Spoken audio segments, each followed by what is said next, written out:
ബംഗ്ലാദേശിലെ ഹിന്ദുക്കൾ ക്രൂരമായി പീഡനത്തിനിരയാകുമ്പോൾ അതിലും ഞെട്ടിക്കുന്ന വിവരമാണ് ഇപ്പോൾ പുറത്തുവരുന്ന. അന്താരാഷ്ട്ര നിയമങ്ങൾ കാറ്റിൽ പറത്തിക്കൊണ്ട് ബംഗ്ലാദേശിൻ്റെ ബോർഡർ ഗാർഡ് BGB ഇന്ത്യൻ അതിർത്തി കടന്നിരിക്കുന്നു. അതിർത്തി കടക്കുക മാത്രമല്ല, ഒരു ക്ഷേത്രത്തിൻ്റെ പുനരുദ്ധാരണ പ്രവർത്തനങ്ങൾ തടസ്സപ്പെടുത്താനായി ശ്രമിച്ചിരിക്കുന്നു എന്നുള്ളത് തന്നെയാണ് ഏറ്റവും പ്രധാനപ്പെട്ട വാർത്ത.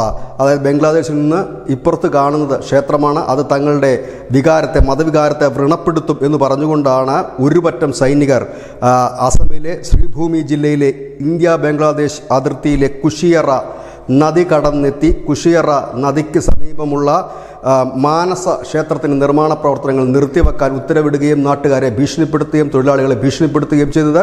ഈ ക്ഷേത്രത്തിൻ്റെ പുനരുദ്ധാരണത്തിന് വേണ്ടി അസം സർക്കാർ 3 ലക്ഷം രൂപ ഈയടുത്ത് അനുവദിച്ചിരുന്നു.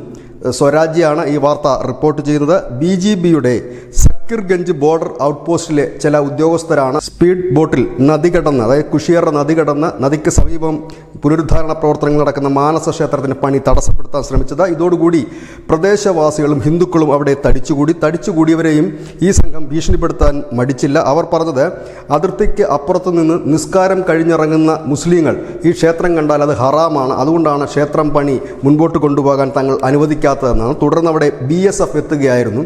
BSF ഇവരോട് പറഞ്ഞത്, ജോലി പദ്ധതി പ്രകാരം തന്നെ മുന്നോട്ട് പോകുമെന്നും ഇന്ത്യൻ പ്രദേശത്ത് കടന്നുകയറി ഇന്ത്യക്കാരെ ഭീഷണിപ്പെടുത്താൻ അനുവദിക്കില്ല എന്നും പറഞ്ഞു.